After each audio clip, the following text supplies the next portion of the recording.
wasn't supposed to be something serious, it was just for thrill. But now it's one of my biggest regrets. People have read it. Have you ever made a mistake like this? How do you deal with the consequences of it? I know I fucked up big time and it kills me, but I don't know what else to do. My husband, age 45, and I, age 40, have been married for 7 years. We have a son, age 5. My husband and I met when one of our mutual friends set us up. We both were not looking for something serious at that point of time and were just having fun. However, we formed a connection and got together exclusively. We got married after dating for 2 years. My husband is a software engineer at Google. I work in the sales department of an insurance company. Our family life was going well. We had everything until I fucked it all up. It all started 5 months ago. My husband had gotten a promotion at work. He had to work extra hours after that. Whenever he came back home, he was always tired. We stopped getting intimate with each other. Every time I tried to initiate something, he would just shrug off saying he's tired or some other excuse. His behavior was irritating me. To not be affected by his behavior, I started focusing on work. There was a client my company wanted to sign, and I was trying my level best to get him to sign with our company. My promotion depended on this client. His name is Jay, and he is 48 years old. Jay had some small fintech company, and if he got the corporate health insurance from our company, it would have been a huge-ass deal for us. I was responsible for getting in contact with Jay and explaining to him everything he needed to know. My boss had told me that I should not leave any stone unturned and do everything required to get Jay's company with us. I understood his desperation. The insurance market was going really low at this point, and we needed all the clients we could to sustain us in the industry. My boss had also told me that instead of getting all professional, I should be friendly with Jay. That way we can earn his trust, he had told me. I did what I was told and stopped being very professional and rigid with Jay. I tried to not get frustrated with my husband's behavior, but it was easier said than done. The same thing would happen again over and again. I got so mad that I asked him straight up one day, "What's going on?" I asked if he's not attracted to me anymore or if there's someone else. He told me it's nothing like that and that I was getting mad over nothing. "It's just the stress from work," he had said. I believed him and didn't initiate anything in the bedroom after that. I started putting all my focus on work. Our son had gone for the summer camp, so I didn't feel like going home after work. Earlier, whenever our son wasn't at home and we would get time alone, it would be our time filled with passion and intimacy, and now it was just lonely. We didn't even talk. Forget about getting intimate. My meetings with Jay were going well. He was a funny dude. Good looking too. There are a lot of formalities and procedures about corporate health insurance, so we used to meet to discuss all that over meals. I tried to maintain a balance between professional and friendly with him, but failed real bad at that. Whenever I was having lunch or coffee with Jay, he would say something which sounded like flirting, but it used to be like in a very subtle way, but then I used to shrug it off. I knew he was single, but I thought that he was just being friendly, and I was taking it in the wrong sense. One day, over lunch, I spilled the water on my top by mistake, and I noticed Jay's eyes lingering on my cleavage. I quickly started talking about work or something, and then he started looking at my face. I really enjoyed the way he looked at me. It made me feel so good. It was probably because I wasn't getting any attention from my husband at home. I knew it was wrong to enjoy other men's attention when I'm married, but my husband wasn't interested in me anymore. I was frustrated from all the times he had rejected my approach in bed. It had a bad impact on my self-esteem as well. Due to work, I had actually become sort of friends with Jay. He started taking me out for meals which were not related to work at all. I didn't mind it. I welcomed the distraction, in fact. My attraction to him couldn't be denied. I didn't mean for it to become anything. It was just a distraction from the awkward situation at home. My husband had started to spend most of his time in his office. By the time he was home, I used to be done with my dinner. He would have his dinner and then go to sleep. The home was merely like a hotel from him now. Since I had stopped taking any initiative towards him, he had also not made any move. And from the way he acted, I knew he wasn't going to make any move in the near future. I know it was wrong and I shouldn't have done that, but I couldn't control myself. When Jay took me out for lunch one day, I started rubbing my foot on his legs. The interest in his eyes was clear. I was tired of being neglected by my own husband. That night I did what I shouldn't have done. I slept with Jay. I went to his home with him. The frustration of all the days made me do something I never had thought I would have done. I left for my home in the middle of the night while Jay was still sleeping. I didn't know what to say to him. As I got into my car, I saw I had 2 missed calls from my husband. I hoped to God that he had slept by the time I reached home. I didn't want to face him. When I reached home, I saw my husband was fast asleep. I felt a bit relieved and then went to take a shower. The next morning, when my husband asked me where I was last night, I just told him that I had some work meeting which ran late. He didn't even pay much attention to it and continued eating his toast. I felt guilty for lying to him, but his lack of interest in me was still bothering me. I had decided that I won't see Jay anymore. The contract with him was almost complete, so I won't have to face him much due to work, and I made a decision that it was just a one-night thing. I had a husband and a son. I couldn't be reckless like this. With this decision, I went to the office and tried to block the whole world out. My husband's different behavior had affected me a lot, and he didn't even have a clue. I focused on my work for the whole week. I spent my evenings at my desk because I knew no one was waiting for me at home like earlier. My son was still at the summer camp and wouldn't be back for another month. I tried to talk to him during the week, but he was always so busy with his activities that he didn't even have time to talk to me properly. At least he was having fun. Jay didn't contact me after that night. I sort of expected it. Even though I had decided that it was a one-night thing, it still felt weird that he didn't try to even call me once. I was leaving my office on Friday when I saw Jay waiting for me outside my office. To say I was surprised to see him would be an understatement. He came up to me and hugged me. He told me that he missed me. I was both shocked and surprised. I told him that we cannot repeat what happened that night. It was a mistake. Jay looked hurt with my words. I tried to let him go, but he didn't let me. He told me that he didn't believe me and that it was not a mistake. "You cannot deny the attraction between us," were his exact words. I'll be honest with you all. The moment he said this, my decision that it was only a night one thing broke. I wanted to kiss him again, and so I did. He took me to his car in the parking lot, and we got intimated with each other. I had never been intimate with anyone like this in a car. It was a new feeling, and I loved it. I told him that I'll call him later and then went to my car and drove home. I went to shower straight away. When my husband came home and went to sleep without even kissing me once, I decided that I was going to see Jay again. That night I thought that maybe what I'm doing is selfish and wrong, but at least I didn't feel neglected with him. I knew that what I was doing was wrong and I'll have to suffer the consequences eventually. But a small voice inside me said, "Fuck the consequence." And that's how my affair with Jay started. He knew that I had a husband and a child, and he was completely fine with it. I told him that we had to stay really low-key and couldn't be seen in public places together. Jay resonated that we used to hang out together earlier as well, so we can just hang out like colleagues and friends. I agreed to that. Everything was going well. I didn't have to hide much or think about lies because my husband didn't really care much to ask. He used to just mention that I was home late or he couldn't reach me, but whatever vague reply I gave him sufficed. He never made an effort to know more.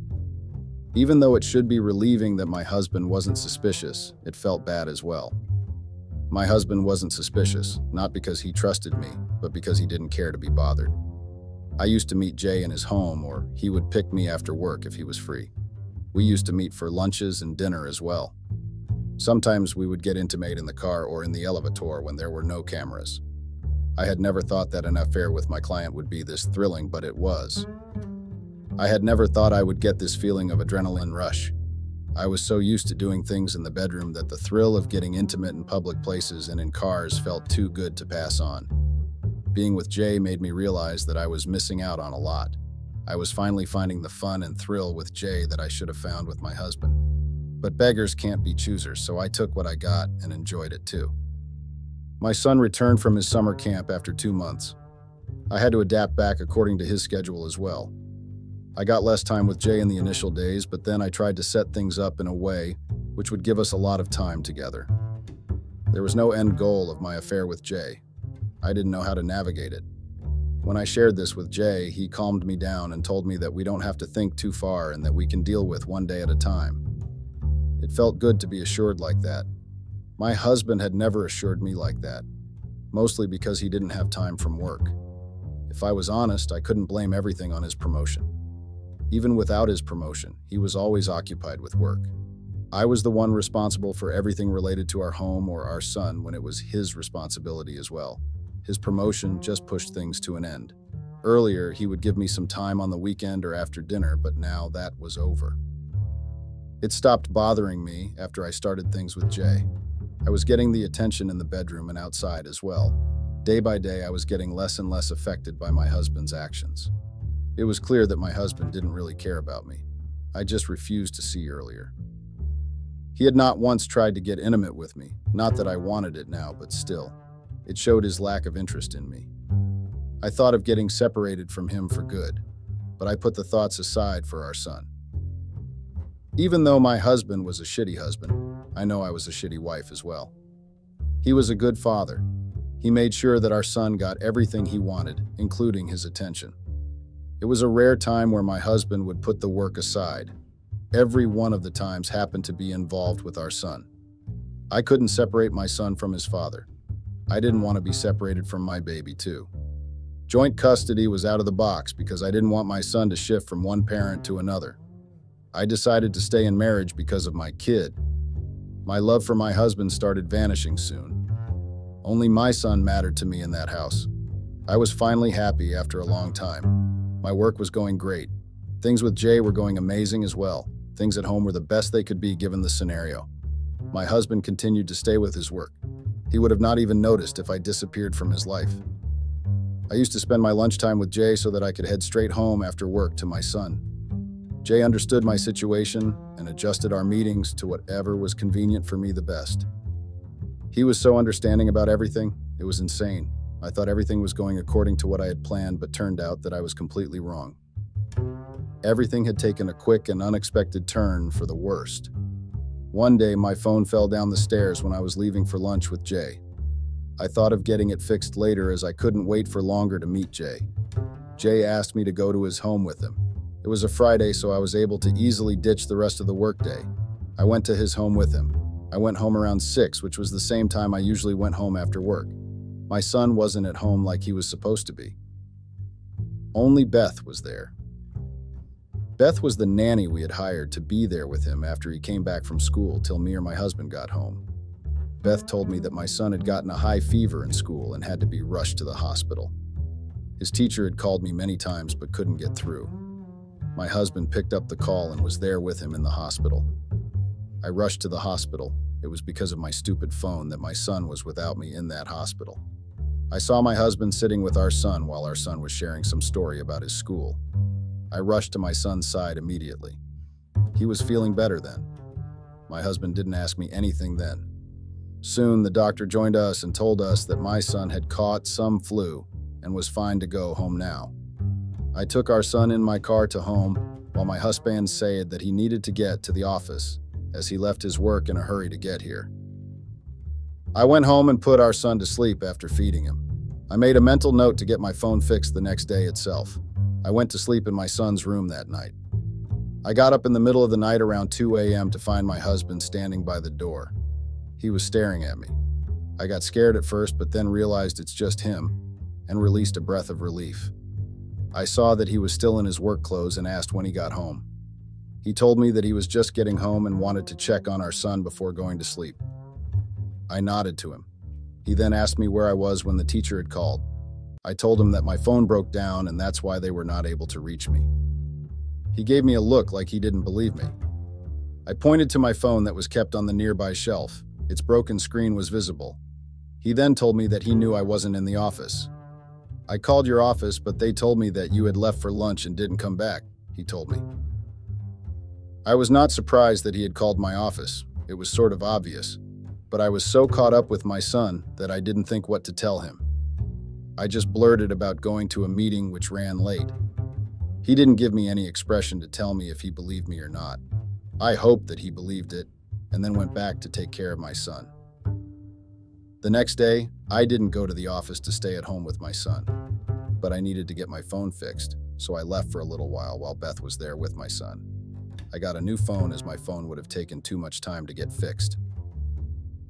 The first person I contacted was Jay and told him everything. He was very understanding like always and said he was there for me. My husband didn't talk to me about anything after he asked me where I was. He just got ready and then left for the office in the morning. Everything went fine for the next few days. My son had gotten better and had started going to school again.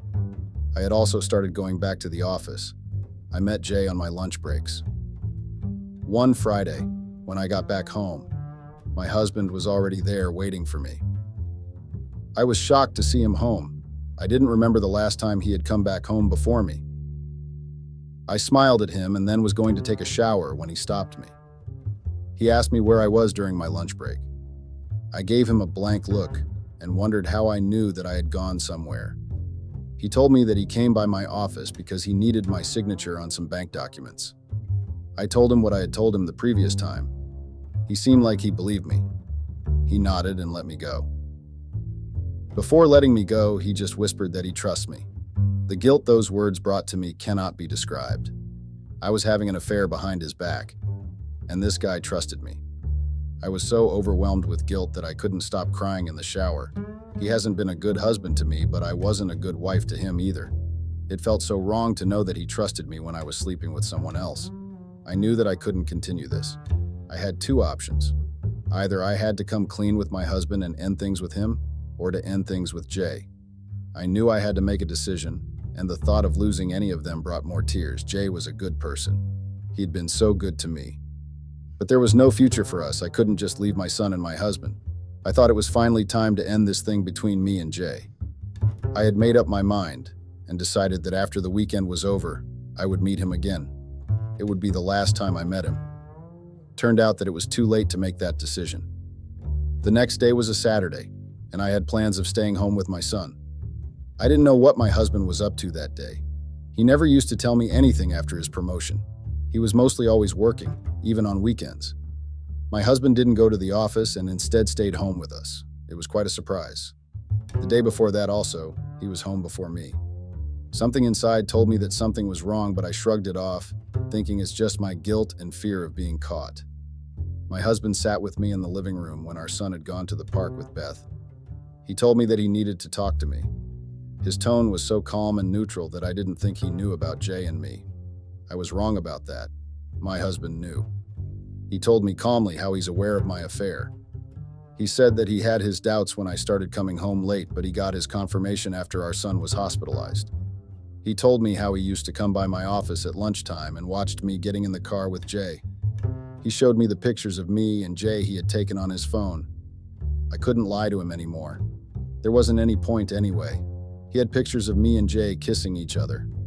I was all over him in those pictures. I took the only option I had. I accepted it. He nodded and asked me how it all started. I told him how everything began. I told him that it all started after he got his promotion and started ignoring me. I told him everything I felt and how Jay made me feel wanted. He gave me a neutral expression throughout as I told him everything. I also told him how I was going to end everything on Monday. He didn't believe me. He laughed and told me that I didn't need to lie to him anymore. He was already aware of my dirty little secret. I told him that I was being honest with that, but he said that he cannot trust anything that came out of my mouth now. He told me that he was working really hard at work so that he could give us the life we wanted. He told me about his plans to take us on an international trip soon. I knew that I wasn't a good husband, but I never cheated on you, he told me harshly, and continued with, I wanted to provide everything to you and our son. I started crying after that. I couldn't hold my tears any longer. It didn't deter him from speaking what he had to say. He told me that he wanted to confront me the previous day itself, but he was giving me a chance to speak the truth by myself. That's why he had told me that he trusted me. He wanted to see my response. I had truly fucked up. He left me in the living room crying. He came back and gave me a glass of water. I was shocked at the gesture, and then saw the envelope he was holding. I knew what was inside that envelope. I knew it was divorce paper, but I wasn't ready for it. I had got them ready after I saw you in the parking lot, he said to me. I wasn't ready to leave him like this, but he was ready, so I hesitantly took the envelope from his hands. Like I had thought, it was divorce papers. I understood that it was my fault we were in that position, but it didn't make the pain any less. I read the papers only to find that he was asking for full custody of our son. I told him that he cannot do it. He told me it was for the good if our son stayed with him instead of me. I told him that I'm never going to sign it with those terms. He told me that it didn't matter what I wanted. He was going to make sure that he took my son with him. He said it's best if I just sign it without any drama and he'll let me meet my son. Otherwise, he'll tell my son that I was cheating on his father and he'll grow up to hate me. I couldn't believe my ears. I didn't know if he was being serious or not. How could he threaten me with something like that? Our son was 5 years old. Knowing something like that would break his heart. I knew that my husband would do anything to get what he wanted. It was possible that he would use my son like this. I had already hurt my son by having an affair. Even if he didn't know that, it was still wrong on my part. I couldn't let him hate me. I tried to reason with my husband that there was no point in taking him away from me. My husband was already so busy with his work. It would be better if he stayed with me. I legit begged him to not do this. All my tears and begging fell on deaf ears. He stood by his decision and told me that I had 2 days to sign these papers. He also added how I would have to end everything with Jay immediately or he'll show our son my picture is with Jay. I had no idea if he was being serious or not. But I couldn't risk my son getting traumatized by seeing his mother like that. I wanted a healthy future for him. I called up Jay after my husband left me in the living room and ended everything with him. Jay knew that my son was the most important to me, so he didn't argue or anything. He just told me to take care and to not hesitate to reach him if I needed something. He didn't know, but I was grateful for him. I called up my lawyer and told them about the custody terms in the divorce papers. He said that it was well within my rights to refuse to agree to those terms and that I can fight for whole custody. I couldn't tell him that my husband was blackmailing me to tell my son about my secret. I ended the call with him shortly. I knew there was no way for me. I had to lose my son either way. Either I refuse to sign this and he'll know about my secret and hate me forever, or I sign these papers and he will stay with his father. I chose the second option and signed the papers. I could stay far from my son, but I couldn't bear seeing hatred in his eyes. At least, he'll have good memories to think about whenever he will remember me. My husband was satisfied with my signature on the paper and told me that he'll give me a week to explain to my son why I'm moving out of the house. He knew it was going to be so hard for me to tell my son that when I didn't even want to leave him. I was sure he was getting his revenge for making me suffer like this. I knew I had to suffer the consequences of my affair, but I never thought that I'd have to lose my son because of it. I didn't ask for divorce earlier because of my son, and today I had to leave him. Telling my son that his mom is going away was the most heartbreaking thing I had to go through. He cried so much the first time I told him that I started crying myself. Even thinking about that makes me want to cry. With a lot of effort, I made him understand that Dad will take care of him and we'll keep meeting very soon. The pain in his eyes made me want to break down then and there. I pretended to be strong for my little guy. I spent the entire week with him trying to savor all the moments. When Friday came around and I dropped him off at school, I told him that I won't be home when he gets back from school. He started crying again, and I hugged him, telling him that I'll meet him very soon. My husband had seen me with my son throughout the week. I had some hope that seeing me so miserable will make him change his mind, but nothing. I had called the movers to move my luggage to my company's apartment. I could only get that in such short notice. While I was getting out of the home, my husband was there. He showed no emotions, neither did I expect him to. He had no emotions for me. He told me that he had filed for the divorce and that his lawyers will be in contact with me for everything after that. I nodded to that. I told him to take care of our son well and that I was sorry for everything. He told me that he'll take care of our son. He said I didn't need to worry about our son anymore. I didn't say anything after that and left the house. It has been more than a month since all this happened. The divorce process is still going on. Our divorce lawyers had told us that since it's uncontested divorce, it will be over soon. I have shifted to the accommodation provided by the company. I didn't have the energy to look for anything else. My ex-husband has allowed me to talk thrice to my son. I miss him so much. It hurts my heart. The only relief is that my son is being treated well. My husband has always been a good father. I knew he'll take care of my son well. My boy told me that his dad comes back home early after work and then plays with him. It was bittersweet to know that, only if he had come home early for me. We wouldn't have been in this situation right now. I know I cannot fault him for my infidelity, but it hurts to know that he couldn't make these changes in his life when I was there. I try to focus on my work now since I have nothing else to do. I never contacted Jay after that call in my home. He hasn't tried to contact me either. I'm grateful for that. I don't think I could continue anything after being away from my son like this. The regret of having an affair is too heavy on my heart. I wish I had never done anything. If I hadn't acted on impulse and didn't start my affair with Jay, I still would be living with my son, and maybe my husband would have started giving me some attention back after some time. I wish I had waited instead of cheating on him like this. Update. It has been 2 months since I left the house. Our divorce has been finalized by the court. When my lawyer asked if I wanted anything from my husband, I straight up refused. I didn't want any of his assets. All I wanted was my son, and since I couldn't have him, anything else didn't interest me a bit.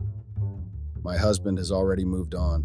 My son told me that he saw Beth, the nanny, coming out of Dad's room in the morning. I was shocked at that. Beth was in her early 30s. Was this easy for him to move on? I thought to myself, but then another thought came to me that I was no one to say this when I had an affair which ended our marriage. It still felt bad, though. I told my son that maybe Beth forgot something and went to get it from Dad. Even though my ex-husband stooped low to use my son against me, I was not him. I wasn't going to play with my son's feelings to take revenge on his father. I was just happy that I could talk to my son whenever I wanted to. Beth used to call me when my son asked her to call Mom, and I was grateful for that. Maybe she felt guilty for sleeping with my ex-husband. I still appreciated her doing this. I even took my son on weekends with me. The little time I get to spend with him has become the highlight of my life. He makes sure to tell me every little detail so I don't miss out on anything. The regret of starting the affair hasn't gone away. It hit especially hard when I had to drop my son back to his father's house, to the same house which used to be mine as well. Update. It has been a year since my last update. My son just turned 6 last month. He has adapted to the changes really well. He stopped crying for me 6 months after I'd left the house. Now he just gives me a smile when I drop him off. It's a mixed feeling to see him smiling like that. It feels a bit better that I'm not the reason my son is crying, but it also hurts as I worry if he misses me or not. Also, my ex-husband has gotten engaged with Beth. They are set to marry within 6 months. Even though I was the one who cheated, it still hurts to see him with someone else. It really did hurt me seeing them together in the house I had built with him. I got to know about their engagement when I went to drop my son back to my ex-husband's place. He was kissing Beth in a very intimate way. I couldn't remember the last time he had kissed me like that. I coughed to indicate my presence. While Beth got shy after seeing me, my ex-husband acted rather pleased that I had seen that. My eyes then fell on the ring in Beth's ring finger. My ex then informed me that he and Beth had gotten engaged and planned on getting married soon. I managed to smile. The look on my ex's face told me that he enjoyed that. I felt hurt. He then kissed her again, and I knew he was taking revenge for me cheating on him. I left after kissing my son on the cheeks. I would like to thank everyone who didn't judge me and offered support and empathy. I don't know you all personally, but it meant a lot to me. Hi guys, I'm currently trying to find the right words to quantify what this post is about. I don't know if I'm here to talk about how I cheated on my boyfriend and how I'm scared of him finding out, or how I'm afraid of getting dumped by my affair partner. I sound dumb and stupid right now, but please bear with me. I'm currently trying to evaluate the amount of tension and unnecessary anxiety I have brought upon myself just by a single mistake I made at a night out. Damn. When my parents used to tell me how parties and late nights out are just another ticket to misbehaving and losing your morals, I thought they were just trying to stop me from having fun and being free. Now, I'm stuck between a rock and a hard place just because of a night out that led me to do something stupid. I cheated on my boyfriend with a handsome salesman at the retail store, and now I'm at the verge of being dumped by my boyfriend and the guy I cheated with. How ironic, right? My name is Eloise. I'm a 26-year-old baker, and I live in a town called Bingley, which is located in Bradford, England. The name of my boyfriend is Gregory, and we've been together for 2.5 years. We have known each other for 3 years now. Wow, I can't believe this is what it feels like to be the cheater behind the keyboard. Writing this has made me understand just how horrible being vulnerable is. Gregory and I live separately, but we hang out often. Just 2 months ago, he invited me out to a party, and we decided to stay till it was quite late. Gregory had to rush home because he had work the next day. I decided to go to the retail store and get myself something before going home. I can't deny the fact that I was already drunk even before I left the party. But maybe I was just tipsy, if I can still remember everything that occurred. When I got to the retail store, the salesman made me swoon. When I say he made me swoon, I mean it literally. It was a weird sensation for me because I've never been the type of person to be attracted to just anyone, especially when I'm just meeting the person for the first time. I don't know what happened to me that day because I was certainly not acting myself. The salesman introduced himself as Dave, and then he asked for my name. Our conversation just began from there, and then he told me his shift was over and decided to escort me home. I woke up in his house the next day, and I swear that I almost fainted when the realization of what I'd done hit me like a bucket of cold water. I cheated on my boyfriend with a salesman I'd just met. Dave is a very good-looking guy. I can't deny that fact. Maybe that's why I was swooned by him and decided to follow him home. I don't even have an explanation for what happened. I was meant to be escorted home, not turn out being the escort. Before I left his place that day, Dave made sure he asked for my phone number and saved his number on my phone. Gregory doesn't know what happened yet. I've managed to keep it a secret from him for the past 2 months. I know I'm shameless and selfish for doing that, but I really do not have an explanation. My survival instinct just and desire to keep my boyfriend just kicked in, and I desired to keep my mouth shut and keep everything from Gregory. At first, I wanted to pretend like it was just a one-time thing with Dave and that it happened as a result of my drinking. But it developed to become a friend's benefit thing. I can't even believe that I'm insinuating that I had a fling with someone while I was in a relationship with my boyfriend. Dave and I were constantly in contact. I think I'm infatuated by him and his good looks. He's good-looking, charming, and flirty. He's the definition of a bad idea, yet I found myself in a fling with him. I risked my relationship with my boyfriend by being with Dave, and I risked my fling with Dave by being with my boyfriend. Now I think Dave is about to dump me, and my boyfriend is on the verge of finding out the truth. I'm in a big mess, and the only person I can really blame is myself. To think I've been feeling like I could literally have my cake and eat it back is crazy. I thought I was being smooth and discreet. I was having fun by having a little bit of both worlds. But guess what? I'm about to lose both worlds and end up with nothing. I got a text from Dave yesterday saying that we needed to talk. That was the only contact of the text.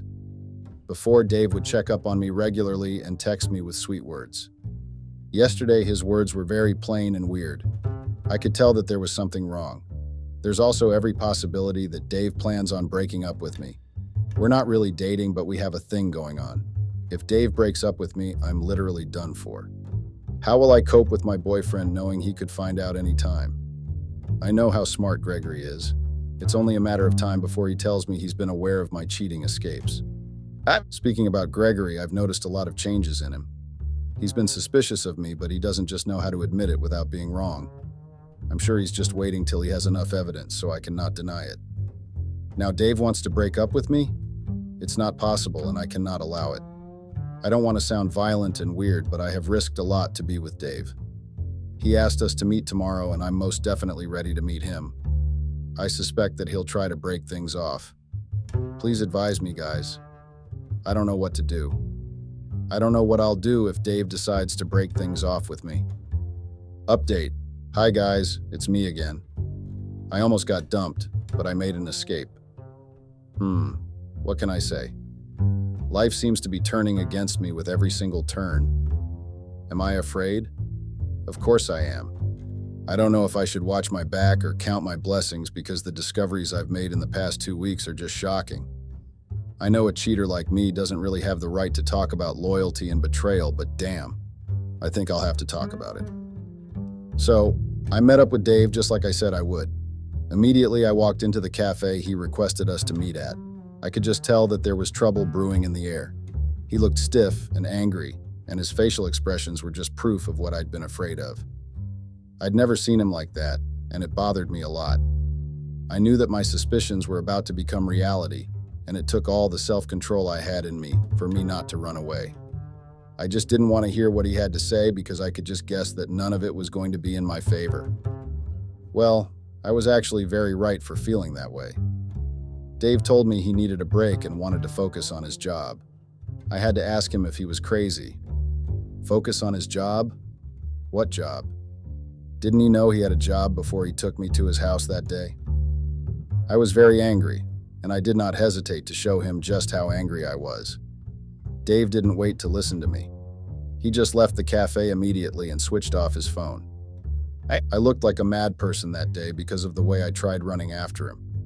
It was a crazy scenario, and I'm very ashamed of myself. But what could I do? I was practically shivering just from the possibility of losing Dave. I'm the type of person that gets extremely scared when I know there's nothing to fall back on. I think that's what they call daddy issues. I hate the feeling of vulnerability and being helpless. I also have the possibility of being left with no one. I know I'm a hypocrite for feeling this way just after I cheated on my boyfriend and had a full-blown going behind his back. I think I deserve the karma that's slowly making its way toward me. But, just like everyone else, I'm currently trying to fight my way out of it because I'm scared. When I got back home that day, I decided to give Dave the time he needed. I was also contemplating telling Gregory the truth. I wanted to let him know that I was cheating on him, but I just couldn't find the courage to do it.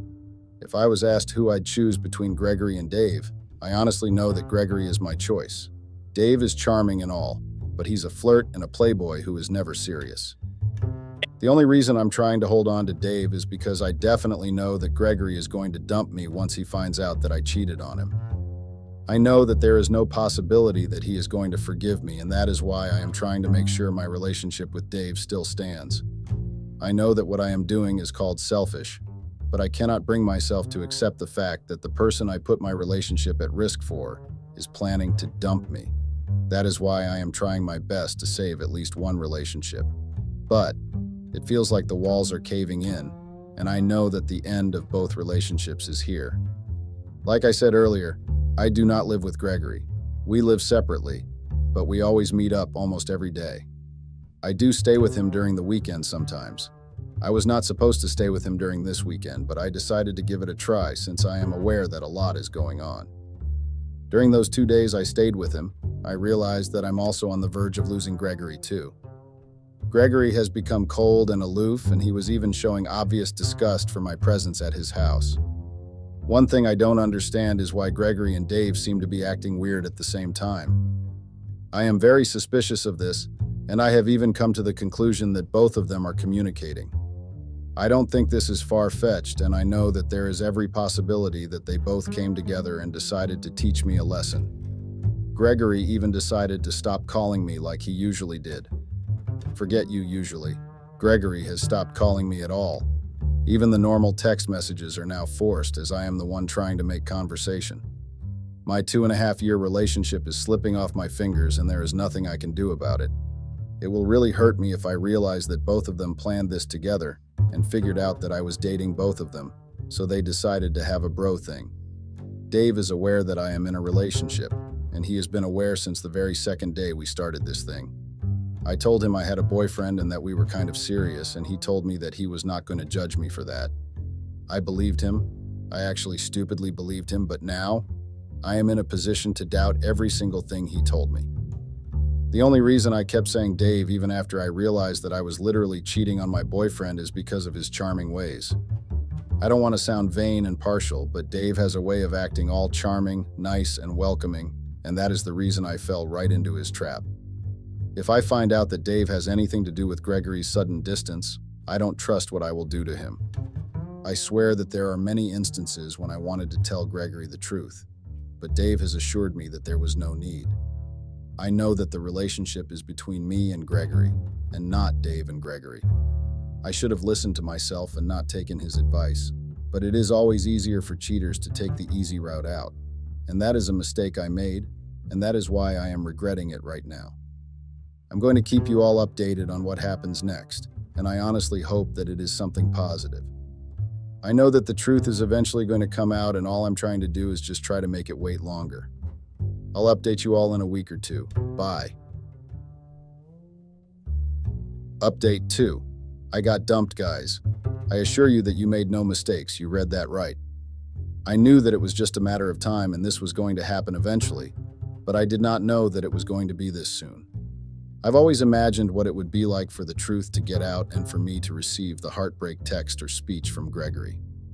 But nothing in my imagination ever prepared me for what actually happened. Gregory dumped me in such a way that it left me shook for days. The fact that he had been planning his big comeback and revenge is just the most terrifying thing I've ever experienced. I know this might sound like an exaggeration, but I literally dined with my enemy. Gregory bought me a new dress and told me that he was going to take me out to dinner. Unknown to me that what Gregory actually wanted to do was break up with me. I can't even type this without taking a pause and taking a deep breath. Gregory practically embarrassed me in the worst way possible, and to think that I know that I deserve what happened to me is the most shameful, pitiful thing I've ever imagined. In this case, it was not imagination, it was actually reality, and I experienced it live and direct. Gregory sent me this beautiful dress, and I accepted it happily. It was a red dress, and it looked quite good on me. I even got my makeup done, because I was very happy that things were going to be better between me and Gregory. When I got to the restaurant, I realized that there were guests I didn't know were coming. Gregory invited his parents and siblings. I am not even joking when I say this. It was like I was at a family event. The only difference was that it was their family against just me. I came unprepared because Gregory didn't tell me that his family was going to be at the dinner. I was shocked to see them there, and I was practically defenseless. I thought it was going to be a normal dinner between couples, but I did not know that his family was invited. I'm sure you all know that it's a normal thing to prepare ahead of time before meeting your partner's family. It's mostly common among ladies when we rehearse the things to say and answers to the questions that we assume we would be asked. It's our way of getting ready and not being caught off guard. In my case, I wasn't just caught off guard. I was disrespected, embarrassed, insulted, and gaslighted. I think this is fair because this is exactly what I've been doing to Gregory. But to be honest, I never saw it coming. Even though I suspected that Gregory knew I was cheating on him and there was every possibility that he was going to have his revenge, never in a million years did I imagine that his own version of revenge was going to be exposing me in front of his own family members. When I got to the restaurant and sat down with his family, I could already sense that I'd been the topic of discussion before I came. His parents looked at me like I was feces under their feet. I swear that it took all the control in me not to stand up and run away. It was almost like I was sitting before them without clothes. I tried asking Gregory what was going on, but Gregory pretended like you did not even know me. He just told his family how he discovered that I'd been cheating on him. The Gregory I saw that they looked like a beast. I could tell that I had hurt him a lot and he was very disappointed in me. I was also very disappointed in myself because I made choices that were very poor. The worst part was that I kept making those wrong choices continuously, even though I was aware that I was only ruining the beautiful thing I had. I'm certain that one of the reasons Gregory made sure his family was present before he broke up with me is because of his mother's fondness for me. His mother and I have always been close, and she's always been in support of our relationship. Even before Gregory exposed me in front of his family, I've always been disgusted with the choices I made, even though I couldn't muster up the courage to correct all the mistakes I've made. I chose to take the easy route because I was a coward who was afraid of facing the consequences of her actions. But the fact that a woman who always loved to see me and smiled when she saw me, looked at me with a huge amount of disgust and hatred, made me regret everything all over again. Gregory's mother, who was always fond of me, looks like she regretted all the moments of kindness she showed me. I was deeply disturbed, embarrassed, and disappointed. Gregory told me that our relationship was over and that he gave me 2 months to refund all the money, clothing, jewelry, and everything he's ever spent on me. Yes, you all read that right. I am not even joking at all. I left the restaurant thinking about where I would get the money to pay him back. Where would I even start from? How did he expect me to refund 2.5 years worth of gifts? Even though I'm still very much upset with myself, I cannot deny the fact that I have also spent a lot of money on Gregory. I mean, there was a point in my life where I actually thought that I would get married to him. That just goes to show how much we invested in each other before I went on and messed everything up. This might not be really relevant in this journey, but I will still say this just for reference sake. I am not a lazy woman, and I work for my money. I have never been dependent on Gregory's money or gifts. I am even the one who rejected his offer for me to move into his house. I am independent, and I have been so almost all my life. I work as a baker, and I work my ass off to earn what I eat. I think it's a little too cruel and weird of him to ask me for 2.5 years worth of gifts. I could also ask him for the same things because I have also spent money on him. The next day after you broke up with me, I decided to go over to his house so we could talk. I knew I had messed up and I knew the relationship was broken beyond repair. I didn't go to his house to ask for a second chance. I wanted to ask for his forgiveness because even before we started dating, we were good friends. We started off as good friends, and I don't want us to end up as people who stop talking to each other. I knew that it was going to be hard for him to forgive me and forget about everything, but I just wanted to try my luck to see if he could forgive me. But when I got to his house, what I saw there really shocked me.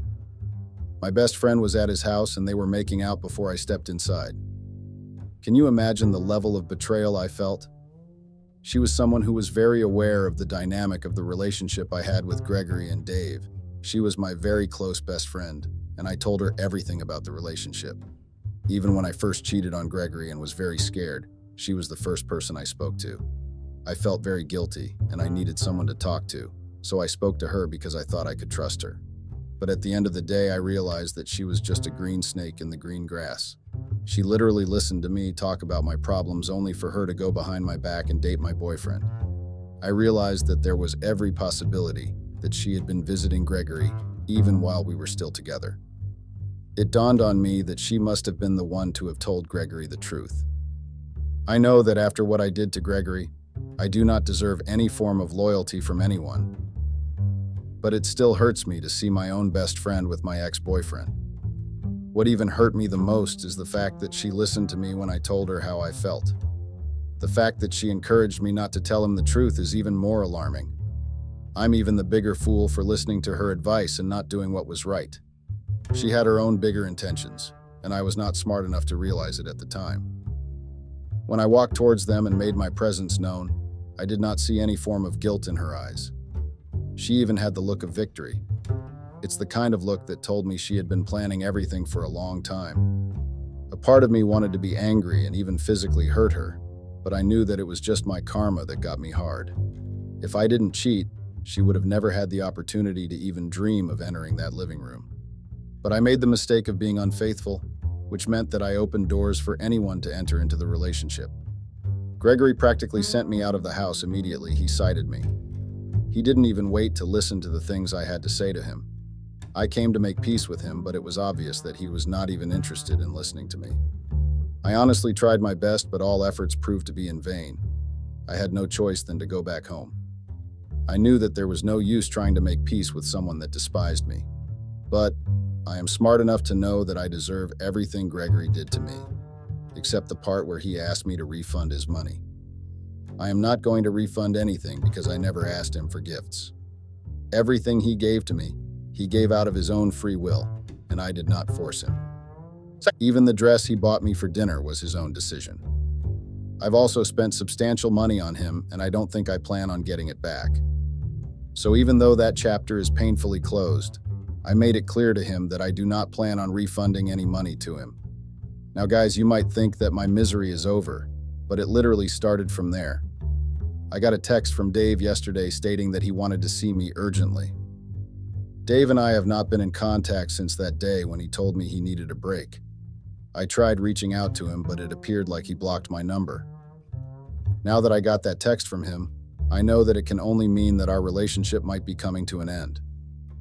We all know that when your partner asks for a break, 90% of those relationships never come back the same.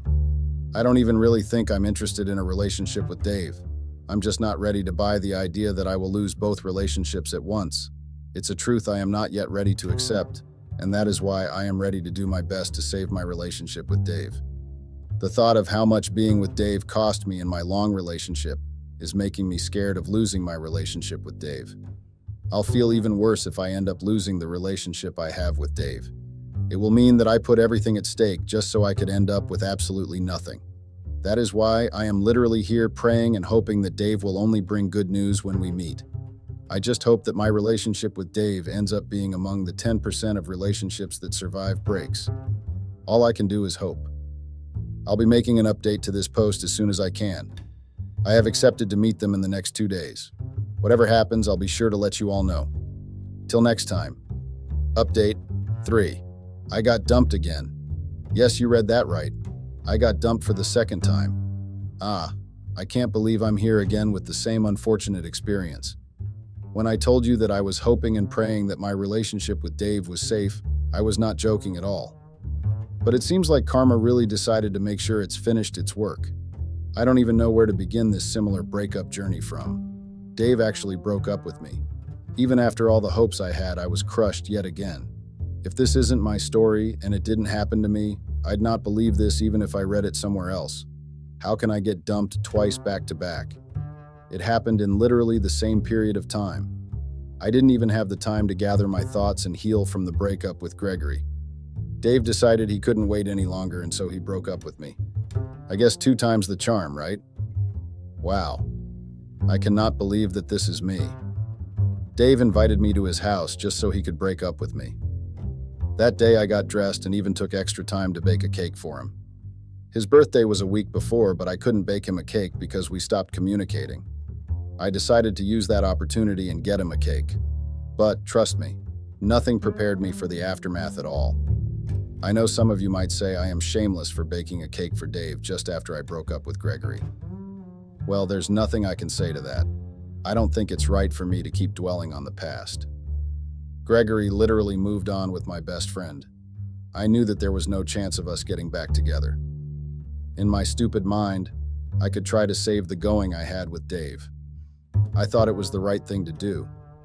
I didn't want to be left with another reason to regret my actions again. So I decided to take enough stuff to stay over at Dave's place for 3 days. I thought it would be a little way for us to spend time together after being away because of the break. Yes, Guy, I was that positive and hopeful that I'd get back with Dave. Unfortunately for me, that was not the case at all.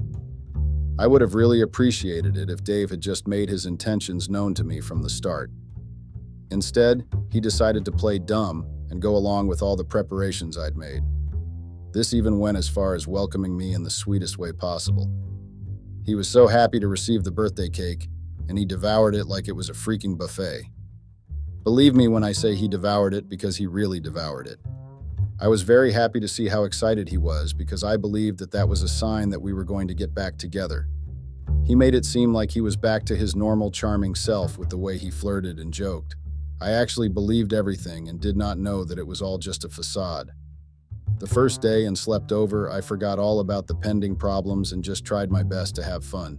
We were talking and just spending time together like normal couples did, even though I knew we were not a normal couple. The fact that I forgot all about everything is just a testament to how well he played me and made me believe that everything was fine. Even as I'm writing this now, I don't understand why he had to fake it when all he wanted to do was break up with me at the end of the day. It does not make sense at all, and that just goes to show how unserious he is. I know that I am literally at fault for everything, but Dave and Gregory seem to have been the perfect pair to make my life a living hell. It was practically hard for me to understand everything, but I was able to get to the root of it at the end of the day. Before I tell you all how I got the piece of the puzzle together, I'll let you know how Dave broke up with me. On the 3rd day I spent in his house, Dave decided to have a serious conversation with me. He told me he was aware that I was no longer together with my boyfriend. Imagine the level of shock I felt when he told me that. It was hard for me to understand how Dave found out Gregory and I broke up. I did not have a public relationship with Gregory, so it's not like we posted our breakup online. Hey! Up until that moment, I didn't even know that Dave knew Gregory's name. I've never mentioned Gregory's name to Dave. I just told him that I had a boyfriend, and that was it. I never saw the need to tell him what my boyfriend's name was. But on that particular day, Gregory told me he knew I broke up with this, and he called his name. I was very surprised because I did not expect Dave to be acquainted with Gregory. I stood up and demanded answers from Dave immediately. I had to know what was going on because it felt like I was being played right before my eyes. Even though I've been dating two guys, I never intentionally tried to make it a game. I told Dave I had a boyfriend before we started having a fling, so there was no way it made sense that he'd go behind my back and try to plan me with my real boyfriend. The only person that had the right to make that more was Gregory, because he was the only one I really kept in the dark. But the discovery I made that day was very different from what I imagined. Dave told me that things were over between us. He said he was no longer interested in the relationship and wanted us to break up. I was shocked, to say the least. I was so angry that I had to ask him why he only told me this when it was already too late. I didn't understand why he made me spend 2 days at his place when all he wanted to do was break up with me. Dave was not remorseful at all, and he made it clear that he did not give a damn. I was practically furious, and the proof of how angry I'd been is currently on Dave's face, because I scratched the hell out of his face. I had long nails fixed, and I made sure that I pierced it into his skin. I am not a violent person, but I had no self-control that day. The fact that Dave had the audacity to think he could play me, and then try and be nonchalant about it, took me off the edge. Dave did not try to be defenseless when I came at him. He also tried to push me and fight back. But trust me, a woman always has pepper spray in her bag. I ran to the room and grabbed the pepper spray I always kept in my purse. I sprayed his eyes till I was practically rolling on the floor. That gave me enough time to pack my belongings and vacate his house. I didn't have much to park because I only brought in a duffel bag. I spent hours shaking on my couch when I got back to my house that day. The realization of what had happened had me shaking. I was so scared, betrayed, and angry at the same time that I didn't even know what to do with myself. It took a lot of self-control and anger management for me not to practically ruin my living room. I was embarrassed and disappointed in myself, but I was also very shaken with the fact that I got dumped twice barely in a week's time. I know that I had it coming and the shooting always had its repercussions, but I never expected my boyfriend and my affair partner to have come together to teach me a lesson. This is just my conclusion of what happened because I still don't have the full story. Dave refused to tell me what he knew, and Gregory is ignoring me. Even though I'm not aware of the full truth, I know that Gregory and Dave definitely came together to plan what to do to me. I got dumped twice, and it's still something that shocks me. Apart from the fact that I was dumped by my affair partner and boyfriend, I'm still trying to get over the fact that my best friend went ahead to sleep with my ex-boyfriend. If this is really the karma I deserve for cheating, I'm very certain that I got it hard. But I still accept that none of this embarrassment and disrespect would have happened if I never cheated. Even though everything that has happened to me is messed up, I can't deny that I have a hand in it. Nobody cares and life goes on. Only me is left with my repercussions. Lesson learned the hard way. I feel like I've ruined my husband's job and made his work difficult. It's all my fault, and it has to be the biggest mistake I've ever made in my life. I cheated on my husband. I gave in to the temptation, the costly temptation that kept showing up to me. They say that whoever finds a wife finds a good thing, but I don't think I've been a good discovery to my husband. I'm pretty sure he's hating me with every fiber in his bone right now. Hate is not an exaggeration. I even think it's an understatement. I can't even face my parents right now. What will I tell them? I cheated on my husband and might ruin his career and end his job. There's no way my parents would ever take me back after that. My husband did not just take revenge on me. He literally shattered me to pieces and made sure I regretted cheating on him. My husband did not let it go at all.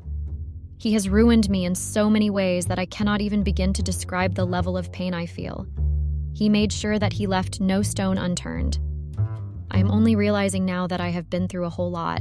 And it's crazy, but I can't deny the fact that everything I have been through is as a result of the big mistakes I've made. My name is Faith, and I'm a 24 years old entrepreneur. I've been married to my husband, Leonard, for the past 2 years now. We dated for 2 years before we got married. I met my husband when I was 20 years old. Leonard is quite older than me, though. He's 27 years old. He's a banker, and he's a very smart one at that.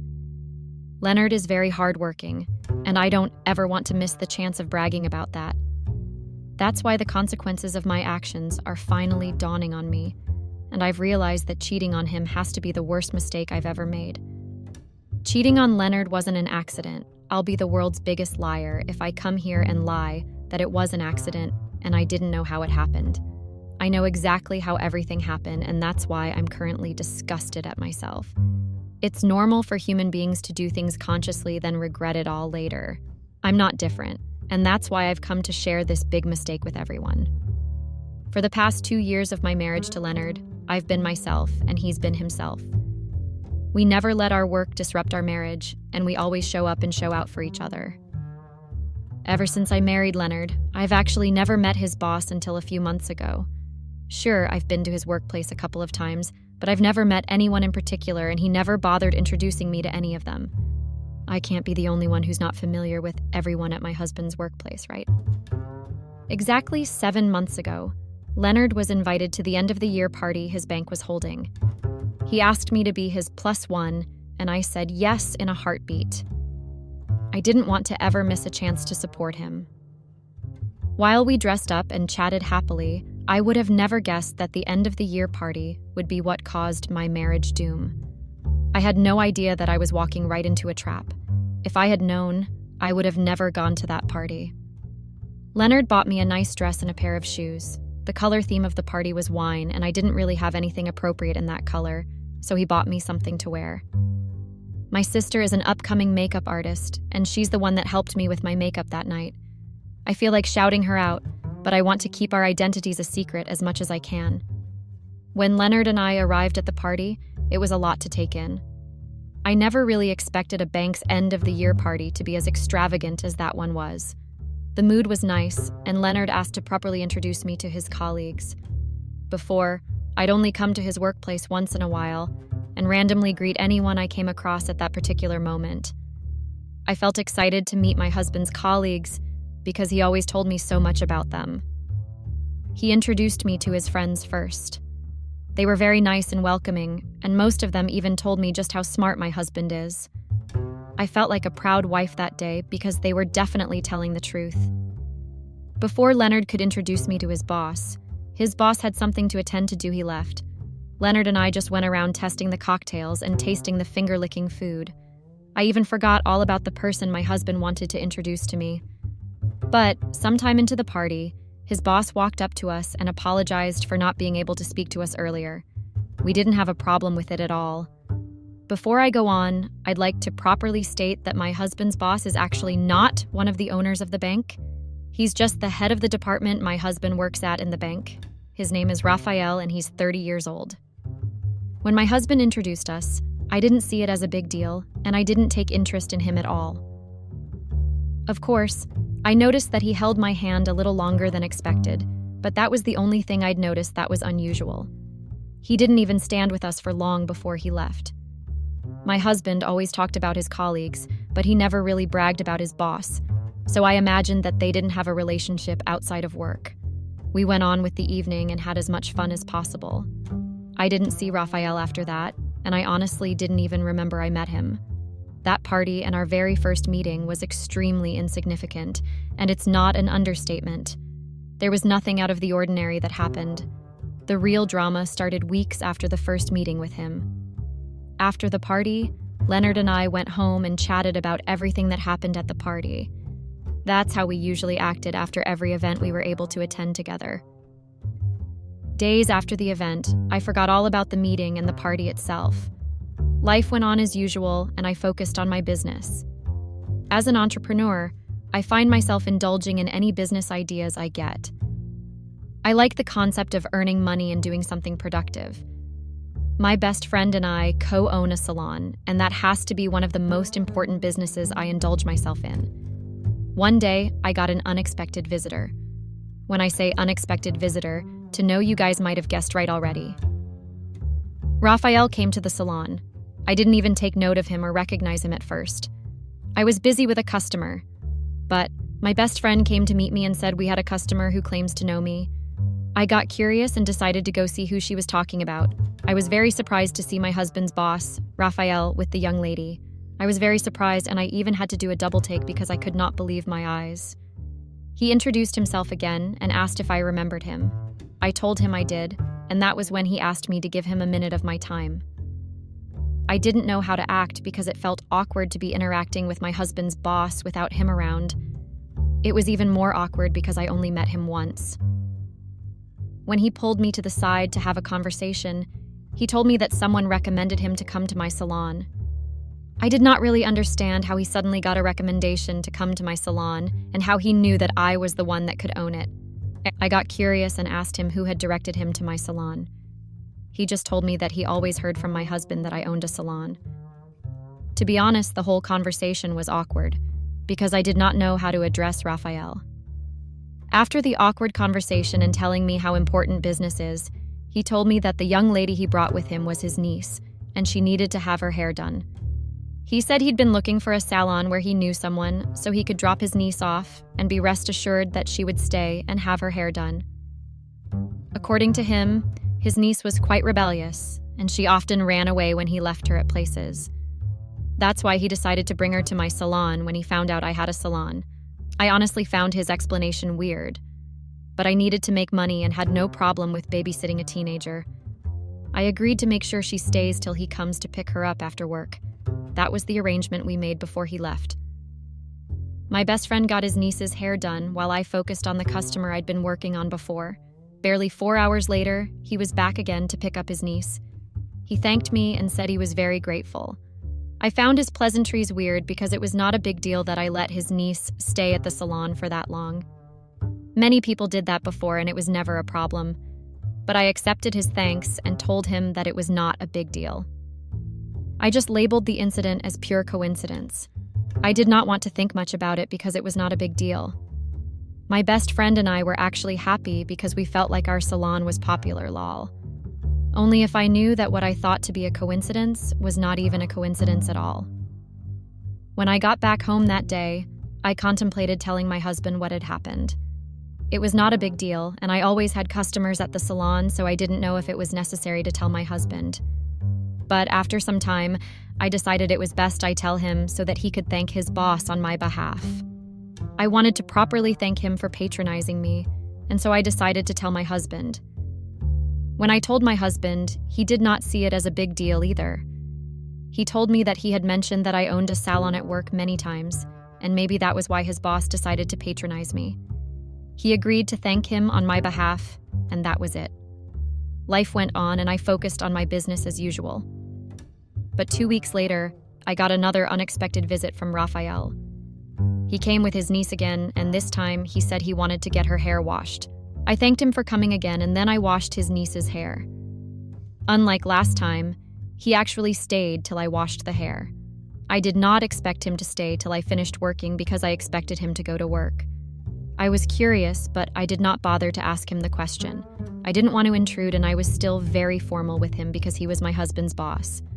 I just assumed that maybe he had the right to stay out of work for long because he was the boss of a particular department. After getting his niece's hair washed, I actually refused to collect money for the hair wash. Her hair wasn't even that dirty, and I did not have a lot of work to do.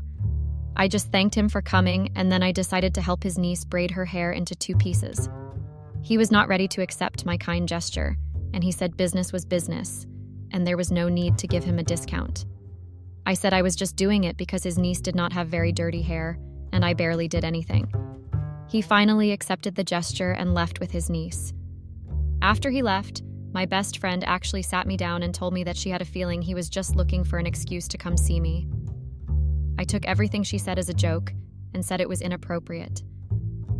I even feel like a fool as I write this because I can't believe that something so inappropriate happened. The fact that I found it awkward and inappropriate when my best friend spoke about it, and then I went on to do the exact opposite of what I condemned her for is crazy. My best friend first started speaking about everything as a joke, and she did not really seem serious. When I got back home that day, I refused to tell my husband about the encounter. I felt like if my best friend made a joke about him just coming to see me and using his niece as an excuse, my husband could have felt the same thing. I didn't want to bring up unnecessary ideas in his head, so I decided to keep the information to myself. After that day, I did not see Raphael for up to 1 month. To be honest, I even forgot all about what my best friend said to me. But the day Raphael came to the salon, I couldn't help but finally start understanding what my best friend meant. That day, he did not come with his niece. He came alone and asked to see me. Initially, I told him that I was busy with work because there were a lot of customers in the salon. I initially thought that I would be able to send him away because I felt uncomfortable speaking to him in private. That's why I said there were too many customers in the salon and that I was very busy. But to my surprise, he offered to wait for me till I was less busy. That really got me surprised because I did not expect him to offer to wait for me. I assumed that he would be very busy with work and did not have any time to waste. But that wasn't the case because he did not have a problem with waiting for me. I decided to intentionally waste his time and see if he would eventually get hard and leave. But he did not leave, guys. He stayed till I finished every single customer's hair. My best friend told me to decide and told me that she was right. She told me to tread carefully and that she could already see that he was looking for something. Her words confirmed all the fear I had in me, and I knew that something was going on. I finally went to speak to him and asked him why he came to the salon. He sensed that I was not really in a good mood and noticed how awkward I was asking. He told me that he was sorry for coming to my workplace suddenly, but it was important. I can't even begin to explain the level of awkwardness and shock I felt as he stood in front of me and spoke to me. My best friend had already put ideas in my head, and I knew that whatever was going on in his head could not be good at all. He told me that he could not stop thinking about me since he saw me at the party when my husband introduced us. He said he'd started looking for ways to meet me again, and that was why you asked around till he found out where my salon was. At first, when he started speaking, I tried to end the conversation and act like I was not listening to him. I was trying to give him the benefit of doubt and make him correct his words in case he had been making a mistake. But he refused to do that. He seemed to be very confident in what he was saying, and he did not change his words. I felt very weird, and I did not know what to say. That was the first time another man was speaking to me in such a way since I had gotten married. And it made me more uncomfortable that the person talking to me like that was my husband's boss. I told him that it was inappropriate for him to be speaking to me in that way.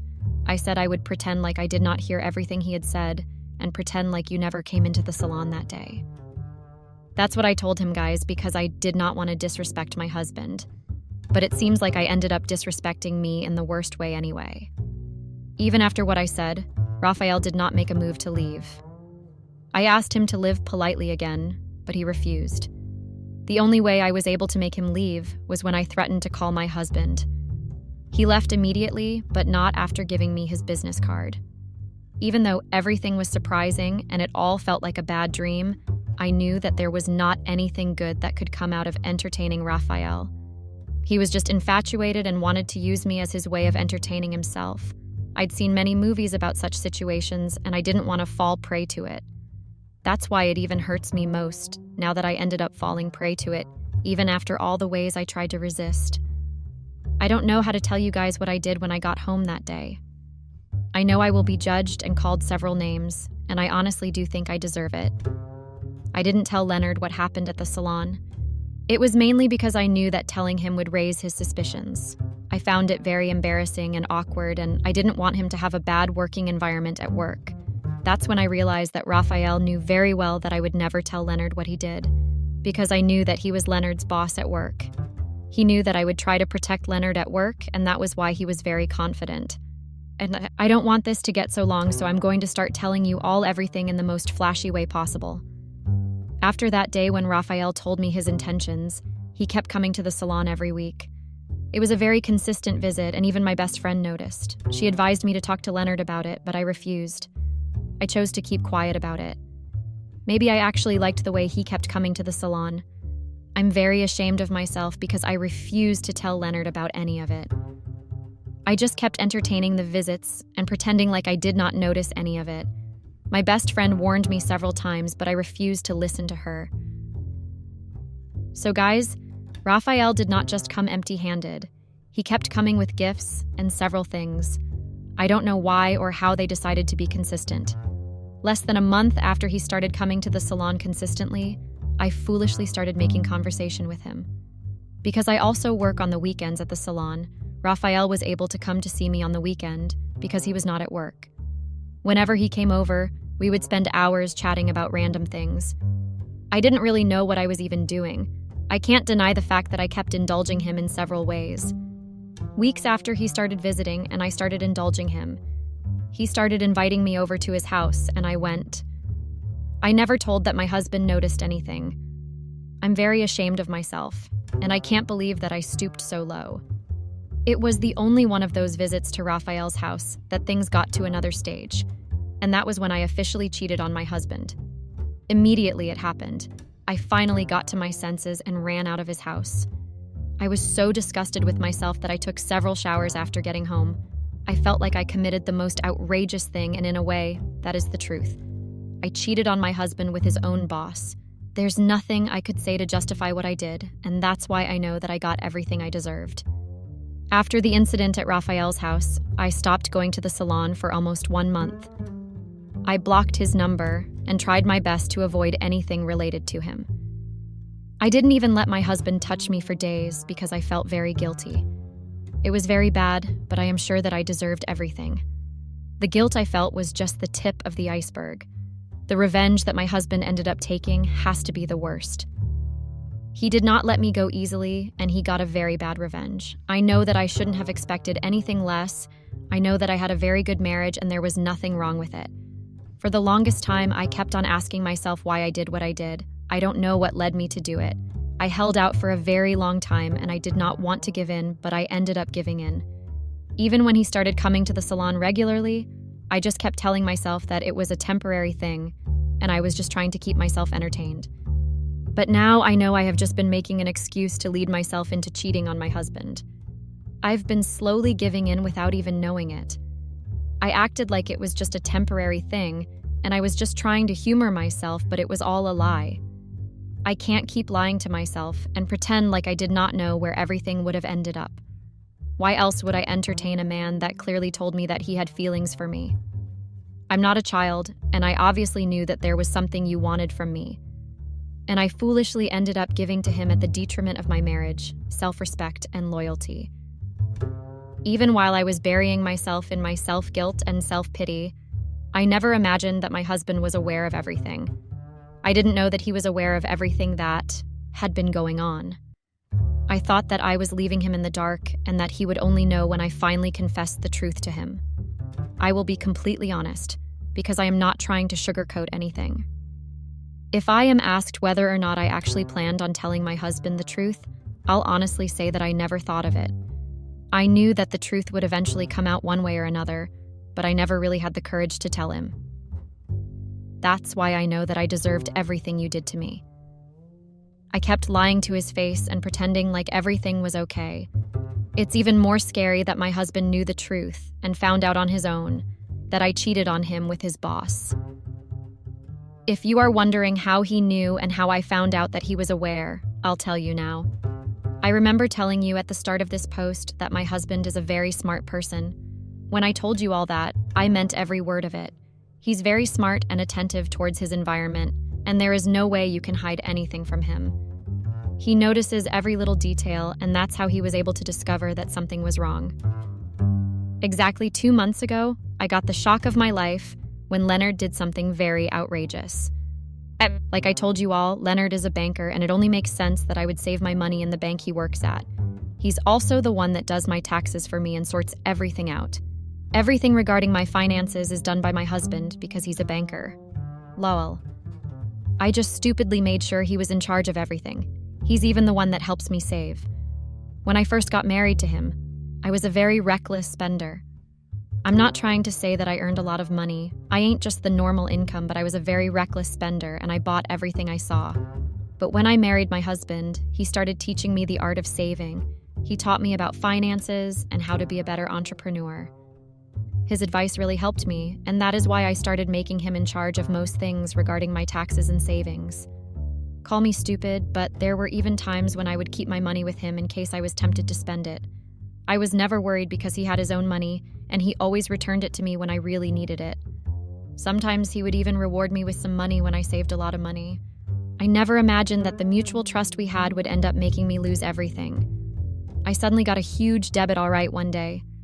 Like I said, I'm an entrepreneur, so most of the money from my business is saved in the bank. My husband knows my PIN, and he's even the one in charge of most of my finances, like I said. I always save money with him sometimes, and the money is kept in his bank. On that particular day, all my money was gone. There was literally nothing left for me anymore. It felt like I was literally saying stars, guys. I was at the salon, and I practically bolted out of the salon and ran home. I didn't need a seer to tell me what had happened to my money. There was only one person who knew my PIN and was in charge of all my money. I knew that it had to be my husband who took the money, and I was not wrong. When I got home, he wasn't home, so I had to wait for him to return. When he came back, I proceeded to ask him what had happened to my money, and that was when I got another shock of my life. My husband slapped me hard on the face, and I fell back in fear. The rage and anger in his eyes gave me goosebumps, and I swear that I can still see the image of how angry he had been. He shook his head infinitesimally and said to me that I had been the worst decision he had ever made in his life. Those words literally pierced into my skin. I don't know if writing this would ever be able to describe just how much hatred I saw in his eyes. Leonard looked at me like I had been so disgusting. He told me that I had to be a fool because I was very loose and stupid. I was so shocked by everything that not even a single word came out from her mouth. I was just too stunned to speak, and I knew there was nothing I could say that would make any sense. He proceeded to tell me how he had been aware of the fact that I have been cheating on him. Yes, guys, he has been aware of it for some time. He called me dumb for thinking I could mess with him and get away with it. The amount of anger I saw in Leonard that day was very foreign to me. I'd never seen him so angry, and I never believed that he could be that upset. I was even very shocked that he had found out I was cheating on him. He told me how he suspected something was up when I told him his boss had visited my salon. Apparently, he was actually not on good terms with his boss, and so when he heard that his boss came to my salon, he knew that something was up, but he refused to tell me about it. He had hired someone to keep an eye on me, and that person has been giving him reports of everything I had been up to. Even the day I followed Raphael to his house, Leonard was aware of it. I was very shocked, and I asked him why he never confronted me. He told me that he preferred giving me a taste of my own medicine by keeping me in the dark till he got his revenge. I asked him why he never tried to stop me even before Raphael and I had taken things to the next level. Leonard told me that he didn't care what I ended up doing. He wanted to know I would still be loyal to him, and he got his answer. He told me that all the money I'd saved with him and the money in his bank was now his. I could not even believe my ears. Leonard was not ready to change your mind even after I begged. My best friend's money was also in his bank, and I knew that she would soon ask for it. It felt like the whole world had suddenly stopped, and I was in the midst of a lot of chaos. Before I could even get my thoughts together, Leonard tossed the divorce papers on the table. I could visibly see that he had already signed the divorce papers. There was nothing I could do, and I accepted the consequences of my actions. I asked Leonard to forgive me and that I was very sorry for everything I did to him. But Leonard told me that he would never give me the satisfaction of granting me forgiveness. As if all that was not enough, he asked me to leave the house immediately. I had no way to go and I was broke, but he didn't care. Even though I had been going through a lot that day, I asked him what would happen at his workplace now. Leonard looked me in the eye and told me that he was not going to do anything about it. He said I was not worth losing his job over. He told me that he will still go to work and pretend like his boss didn't do anything. But I knew that Leonard was just bluffing. I knew that he was still going to do something. I'm very worried that his career is going to suffer because of me. Men have ego, and they will never let something like this go. I feel really bad, and I know that I am to blame. I already feel enough guilt, and I don't think I'll be able to handle it if he loses his job because of me. Leonard made it clear that I was just a stupid mistake. That was all Leonard said to me before he kicked me out of the house. It's been 2 months now, and I am now wallowing in my own self-pity. Raphael never contacted me, even though I'm sure he heard of what happened. The rumors spread like wildfire, and I'm sure everyone in our city knows the truth. I can see that I was just a pawn in his game. He had issues with my husband at work and decided to use me to get on my husband's nerves. I was stupid enough to fall for everything and end up as the collateral damage. I signed the divorce papers, and our divorce is still in process.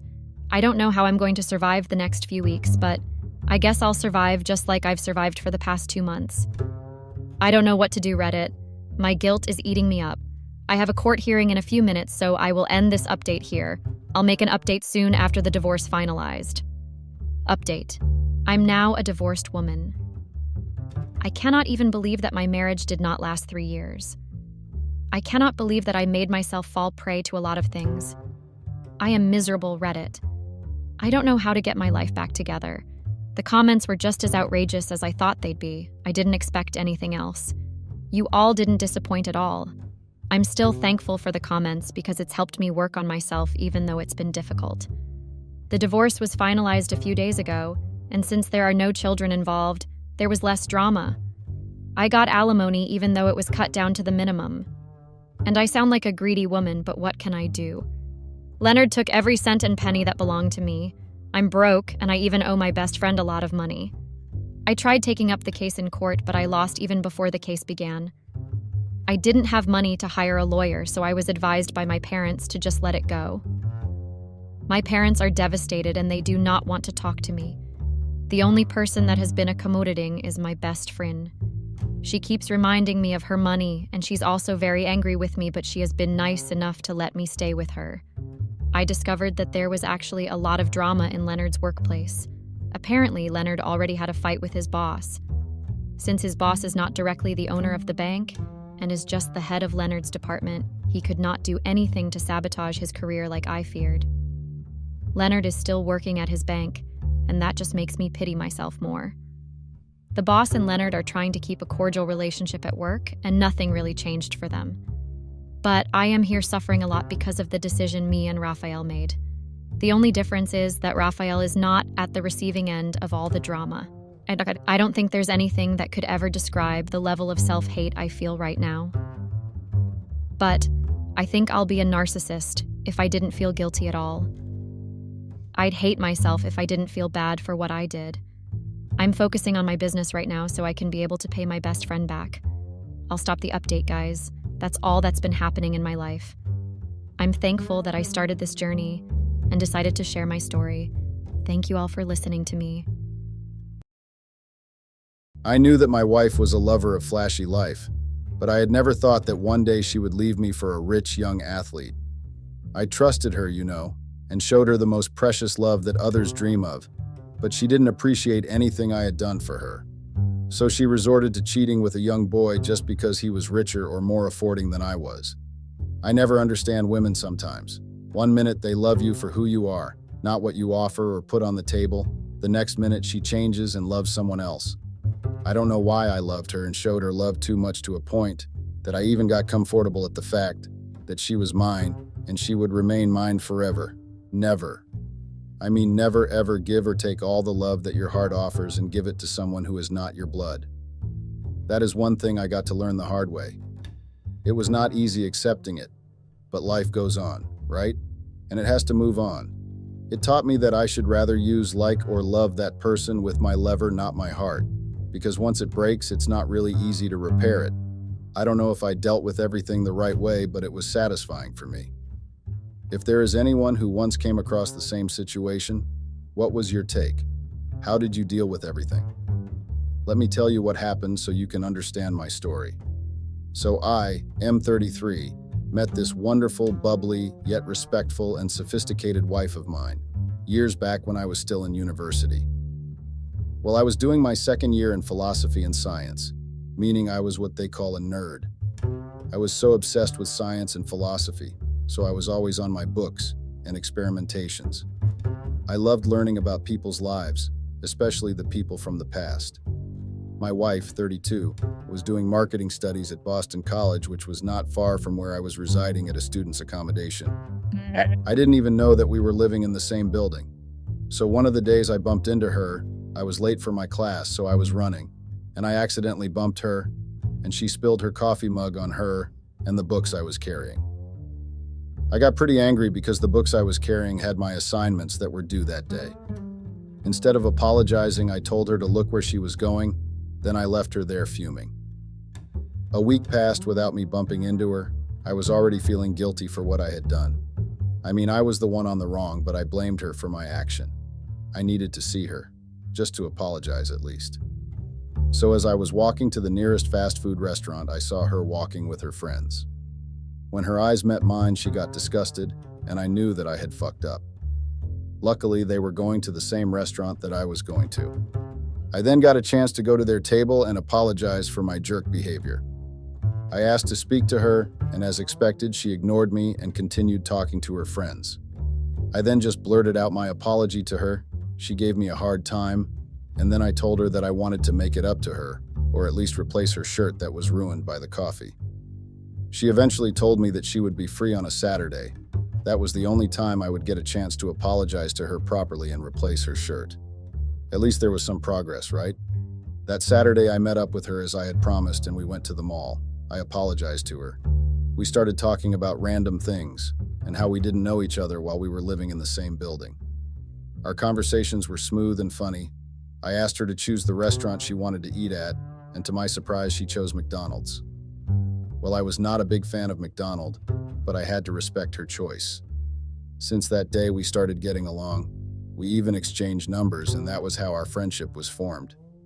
For some time, we would go out, explore San Francisco.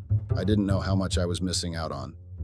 Yes, I would go out, but I would either go to museums or science labs, no other places.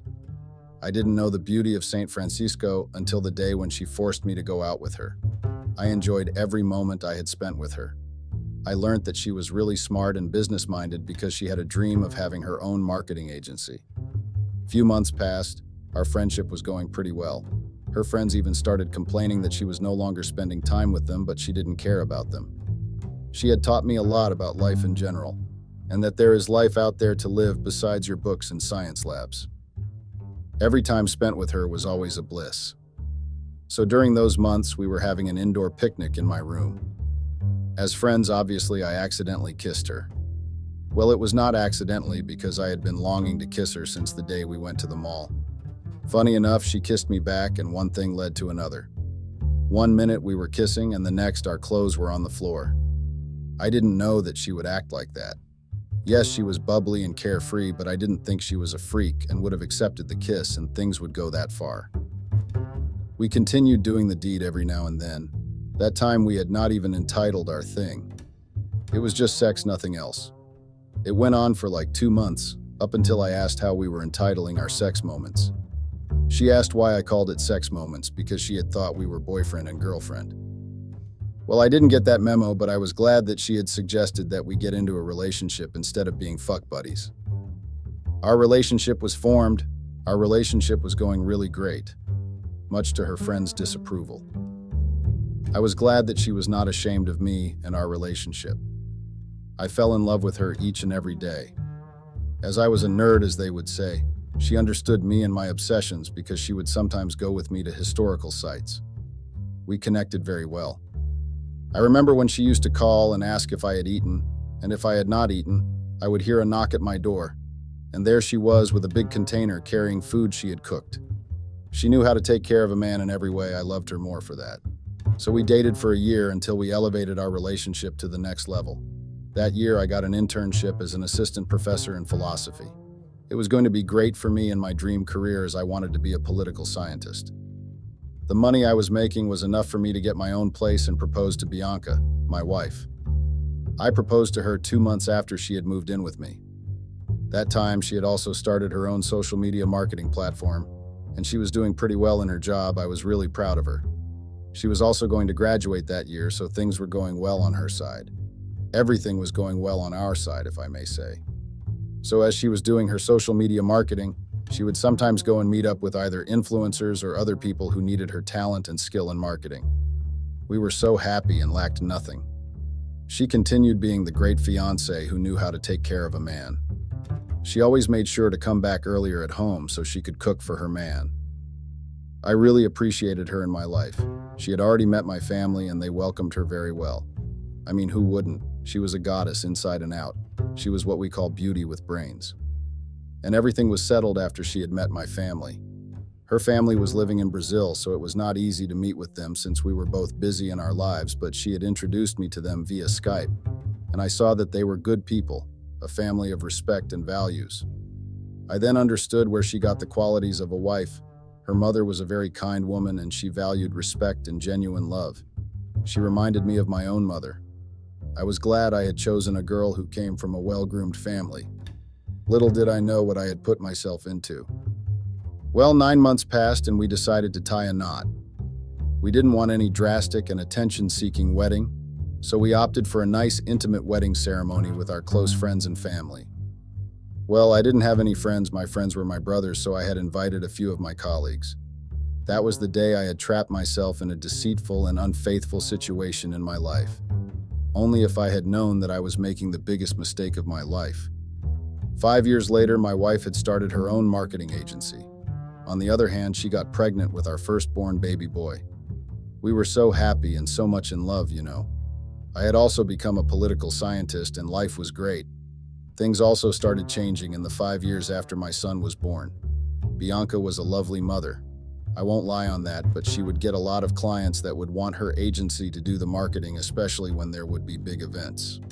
So we had to hire a stay-home nanny to stay with our son, because we would both get super busy to the point that we would have to travel to other countries. Well, I would be busy like that. Years went by, our son grew, and by that time we had twins 2 years after our son.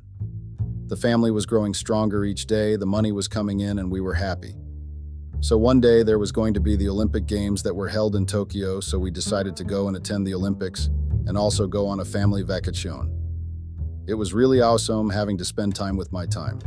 So we went to watch basketball games and it was epic. Well, I am a big fan of basketball, so I enjoyed every moment of it. Being a political scientist came in handy because we managed to get VIP seats, and my wife got a chance to promote her agency, which really helped her grow her business and took it to a higher level. As the basketball game ended, there was this young man who was a basketball player from Canada. The young man had skills and passion for days. You would see that he was not taking basketball as a type of career, but he was enjoying it and loved it. As he was not ranked with the best basketball players, but he was the greatest, if I may say. So after the game, I went to greet the players along with their coaches. It was really great having to engage with other people. As we were busy shaking hands with the players, we reached this one athlete, and since my wife was before me, she shook his hand first. But what caught my attention was the way my wife was looking at the young man. They exchanged looks until I cleared my throat and greeted the young man who was also busy ogling at my wife. I didn't know if I was reading too much into everything, but the way they were looking at each other made me uncomfortable and somehow jealous. I loved my wife so much to the point that I didn't want any man looking at her like she was some kind of meat on sale. I know my wife was and still is beautiful, so her beauty would somehow make me feel insecure. After we got back from Tokyo, things were no longer the same. Bianca would stare at her phone the whole day and not mind the children. Yes, we had a nanny, but every child needed their mother. There was this time where the nanny had gone home. I arrived at the house and there was so much smoke that I suffocated right after I had opened the door. When I got in, I went to check what was burning, and to my surprise, Bianca had burned the dinner she was preparing. I asked why she wanted to burn the house down. She told me that she was busy and she forgot to check the pots. Luckily, my children were also not home. They were visiting my family, so it was a relief. Imagine how suffocated my children would have been if they were in the house because their mother was busy on her phone. I raised the issue of her being an absent parent to our children and always glued on her phone. She just got angry and started shouting at me, telling me that I was not the only one with a job, so she was busy, and the children had family. I couldn't believe that she was the one speaking like that. I wondered what had gone wrong with her. She had totally changed to a different person. My mind was telling me that it was maybe work-related. She was always busy and traveling a lot, meeting up with clients, so it was possible that it was really work-related. But my conscience kept saying something else, like she had been okay all along. She was traveling and meeting up with clients. So what was up with the sudden change? Surely there was something going on. Her behavior kept changing each time until I decided to move our children to my family house because of the tension that was going on in the house. It is always said that children can easily feel the tension between parents as they catch things easily.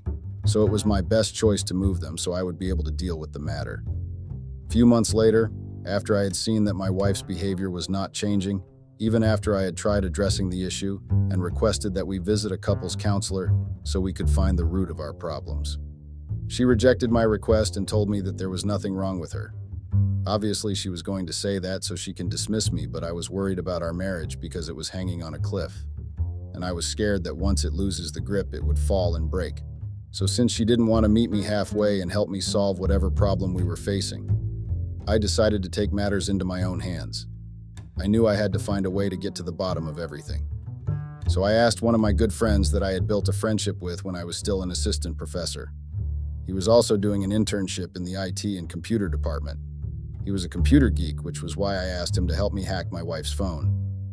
I know it was creepy of me, but I had no choice because I had tried getting through her phone and other gadgets, but they all had security codes, so it was not easy getting through anything.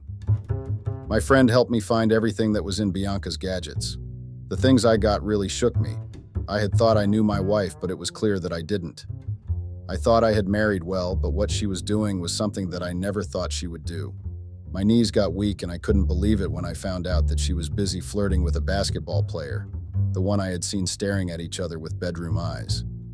They were not only flirting, but my wife was also sharing her nude pictures to the guy and doing all that dirty stuff over videos they were sharing with each other. I felt my blood boil in an instant. I wanted to hurt her where it hurt the most. So I decided not to confront her about my findings until I got all the information I needed about the shenanigans she was busy doing. I was just disgusted because the athlete that she was busy with was a child 10 years younger than her. Was that even legal, having to seduce and share your nudity with a child? I found that disgusting, and it is still disgusting whenever I think of it. It makes me livid. I couldn't believe that I had been sleeping with a body seller. What she was doing was selling her body, right? What angered me more was that she didn't even think of the consequences of what she was doing.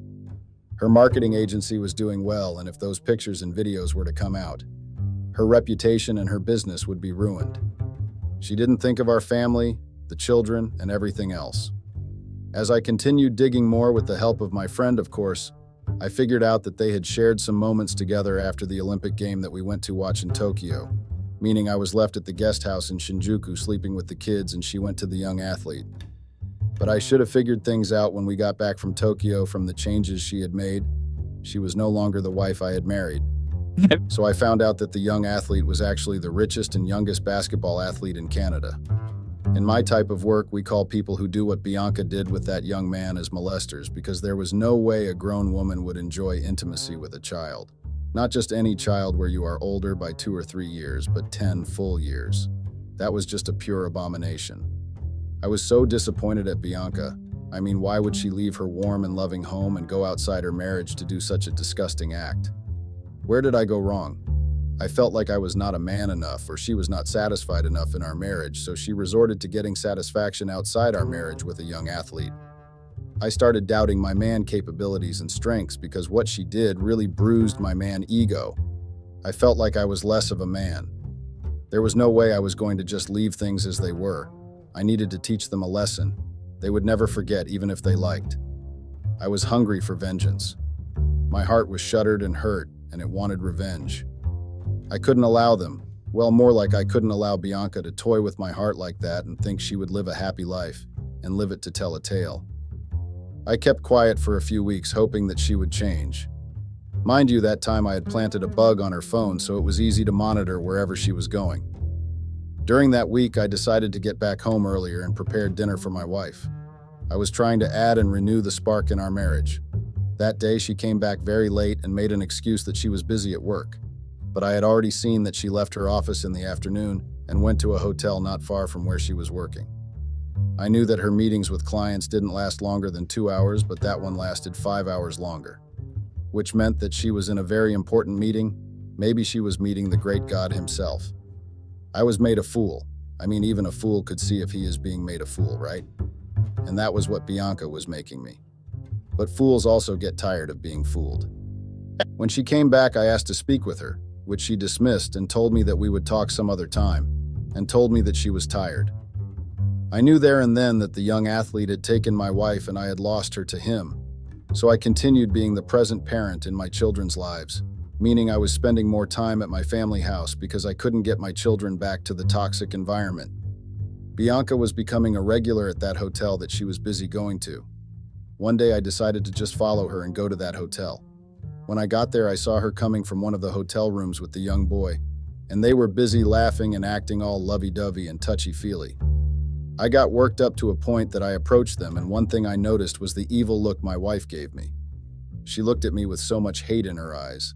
The spark that was there when she would look at me was gone. She was a totally different person that I didn't even know how to describe. She asked me what I was doing there, and that I was embarrassing her. I couldn't believe my ear. Who was the woman in front of me? She told me that I should go home and never bother looking for her, as if she was one of my children. I then knew that I had lost her. I had lost my wife. But she was not going to leave me without a fight. A week later, I received a call from our family lawyer asking me that I should come over to her office. And when I got there, I was given an envelope with divorce papers that was filed by my wife, meaning she had thrown away our 10 years of marriage for a young athlete that she had met a year ago. Life can be unfair sometimes to those who respect it right. Imagine losing someone you have been married to for 10 years, and the worst part is you don't lose them to someone at least their age mate, but they leave you for a child that is 10 years younger than you. It doesn't feel right. It makes one feel like they were not enough.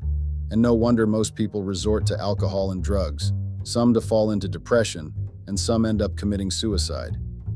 It is because of all those things that we face in marriage. Some would say it is better getting married at a young age so that you can have a lifetime to learn about your partner. Some say it is better to get married when you are a bit older because you have had enough time to learn about the person you would be committing yourself to. And I say none of them is better. I think marriage is an underrated scam where one party has to suffer in the hands of another. So I don't see myself getting married again. I have learned that the hard way. The divorce papers that I had received, I didn't sign. I mean, if I signed them, that would mean she would be entitled to 50% of everything I own. I couldn't let that happen, especially not after I had worked hard for everything I had. So I asked for an avail in court to fight for my assets. I just couldn't allow someone who went against her wedding vows to just walk out free with almost everything I owned. Yes, I was also going to get 50% of what she had owned, but what she made was way smaller than what I had achieved. I then told myself that it wouldn't be a bad thing if I had taken everything she owned and maybe left her with at least 20% of what she owned. So I called her and found out that she had changed her numbers, meaning she really wanted nothing more to do with me, but I couldn't let her win. Not with my children's inheritance. So she had to first sweat and fight me in order for her to get my things. I called my friend again and asked him to find me Bianca's new number, which he did. Then I called her using a banner phone, hoping that she wouldn't recognize my voice. Luckily, she didn't, meaning she had erased me in her mind totally. That did sting a little because I had thought that she was going to recognize the voice of someone she had spent a century with, but she didn't. I then remembered that I had to stick to the mission in action. So during the call, I had asked her to meet up with me at a nearby cafe, which she blatantly agreed. And I asked myself who this person was. Who would just agree to meet up with someone without asking the reason for the meetup and who that person was? Or maybe she thought it was her young athlete. That really shocked me because as much as I wanted to hurt her where it was hurting the most, I still cared. I mean, she is the mother of my children and my children still need her. So why would she sell herself so short? Since then, I vowed to myself that I would never get into a relationship with a person without even going through their background check to avoid such surprises. 2 days later, I met up with Bianca, which almost didn't end well because she was starting an unnecessary drama and causing a scene. But I managed to calm her down. I mean, I was her husband. So I still knew some buttons to press, so she would stop being dramatic. I then told her that if she wanted me to sign the divorce papers and free her, she should give me 75% of her company, and she would have the remaining 25%. She started swearing at me and telling me that I would get that 75% when she was 6 feet underground. I wanted to negotiate and do things calmly and in a civilized manner, but she chose to act like a bitch. Then I showed her the pictures and videos of her and her young boy that I had got when I asked my friend to hack her phone. She couldn't believe that I had such cremating evidence of her and her baby boy, and that evidence would not destroy only her, but the boy also. She started acting tough by telling me that I had photoshopped everything. I then told her that there was nothing more than we would discuss, so we would meet in court during our divorce proceeding. But she had to be prepared for what she might find in that courtroom so she wouldn't be surprised. I actually didn't want her company, but I had to act a bit rough with her and think of our children. I mean, who she was going to chow the money she was going to get on my 50% assets plus her money. So I made things easier for everyone and saved her from the unknown. It was like I knew what was going to happen, like I had predicted the future. The day of the divorce proceedings came. What surprised me was that she came accompanied by her small boyfriend, which made me really confused because I had thought that the divorce proceeding only needed the married people and their representatives, but I decided to keep my peace and continued with the day.